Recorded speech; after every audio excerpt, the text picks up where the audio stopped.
In this video I'll be telling you exactly what the boot space is like, how does it compare to some of the offerings from Skoda and Peugeot for example, and just how good is the fuel economy. It's all coming up on this episode of the Nissan X-Trail on Nobby on Cars.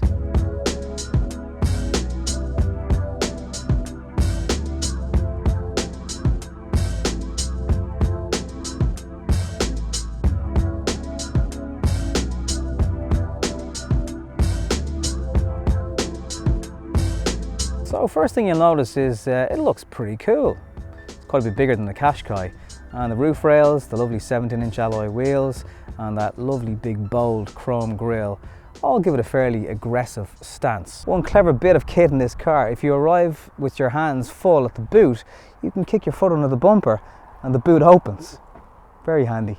So with the extra 2 rear seats up, the boot isn't the biggest in the world. And I have to tell you, it's pretty much the same case for the actual legroom if you were a rear passenger in the back of this X-Trail. But if you pull these seats and get them down into position, you end up with a really respectable boot.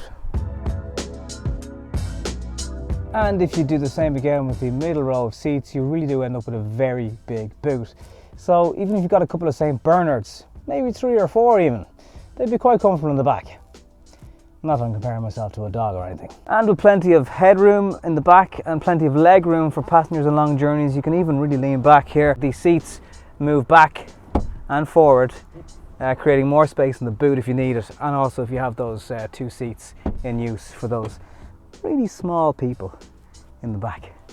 And the interior quality of a lot of the plastics and the leather in this car is really nice as well. This is really expensive feeling leather. Whether it is or not, I don't know. I don't care because I'm convinced that's quite a decent sized glass sunroof. Very much the controls could be a little bit more up to date. Again, straight out of the Qashqai, as is the gear shift. Some of the plastic switches, again, these are the controls for the heated seats, and I don't know, they just feel a bit plasticky. Loads of storage space for different things. Nissan steering wheel. Here's the blind spot awareness lights. And there's your 2-tone dashboard with your cream and your black. I've seen it in tan actually, and it looks really, really good. More storage up here for sunglasses and whatever, and you get kind of LED style. Plenty of room back there, as you can see, and rear visibility out of the car is really good. So that's a quick look around the interior space, the boot, and how the 7-seat option works in the Nissan X-Trail. The first generation Nissan X-Trail was a bit of a square affair. It wasn't the best looking car, it was always that bit more expensive. And the other thing to note about the first ever X-Trail is that it existed in a Nissan world where there was no Qashqai. In the second generation, they dropped the Qashqai Plus 2. In case you don't know, the Qashqai Plus 2 was a Qashqai with 2 extra seats in the back. So all of a sudden, the X-Trail got a bit more relevant, because if you wanted extra space and 2 extra seats in the back, well, the Qashqai wasn't an option, but Nissan said, hey, don't forget we got the X-Trail. One great thing about the X-Trail, however, is the rear seats don't create a situation where the rear boot is compromised as a result. It's actually a really, really good sized boot with the seats folded down. Big selling point with this car, however, is even though it has loads and loads of space in the rear, a gigantic boot, and the option of 2 extra seats making it a 7-seater, it's not the biggest vehicle in the world. So where a lot of vehicles in this segment are just proportionally huge, this is not any wider than a Qashqai. So if you're someone who does need that extra space but isn't the biggest fan of negotiating supermarket car parks in a tank, well then this is definitely a good alternative. And in this particular model, it has the Park Pilot, which will park the car for you. I can't really quite get it to work. I know it works, I've seen professionals use it, I'm just talking about me.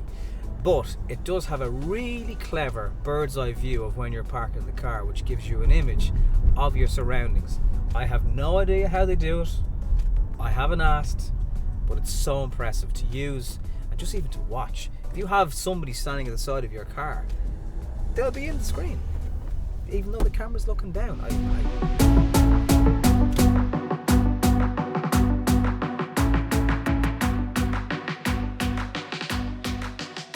1.6 diesel engine in this pushes out 130 brake horsepower. It feels like a slightly less modern diesel engine in the sense that it's quite rattly at idle speeds, and when you're accelerating, you drop a gear in it and you put down the power and it's then kind of gets going. So there is almost a hesitation of older style diesel engines where there's hardly any power and then whoosh, you're kind of shoved into the back of the seat. But I think for people needing the extra pull of the diesel in this, 130 brake horsepower should be absolutely fine for getting you around town or collecting kids from school, I mean how fast you want to go.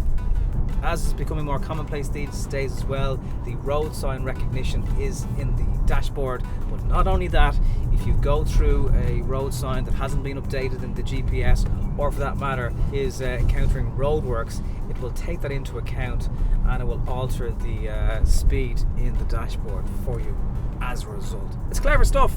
All that said, it's just like a bigger Qashqai on the inside. So if you only need the 5 seats, obviously the Qashqai is there and it's, you know, the best selling car in its class in Ireland and probably will always be unless something insane comes along.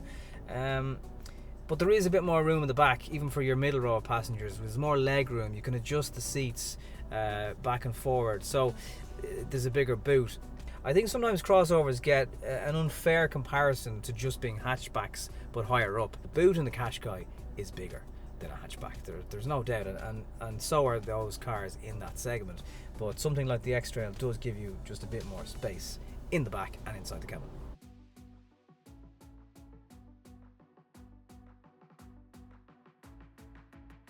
There's no Android or Apple Carplay in this vehicle either, which is a bit of a letdown for the price. Another thing you need to know in this video is that the fuel economy of this 1.6 diesel is particularly good. On longer drives I saw something like 5 litres per 100 kilometers, and since I've picked this car up the needle hasn't really moved, and I have been driving it and not backwards. So for fuel economy it's a big thumbs up for the X-Trail, I've got to say. So if you've got a reasonably large family, maybe a couple of dogs, and you like your trips away at weekends and you need to carry luggage, then I would definitely look at the X-Trail. But you would have to, if you're shopping around for something, give something like the Peugeot 5008 a look in. So if you want a smaller alternative that will still carry loads of passengers and give you tons of space to do it in style, then you could do worse than look at the Nissan X-Trail SVE. See you next time.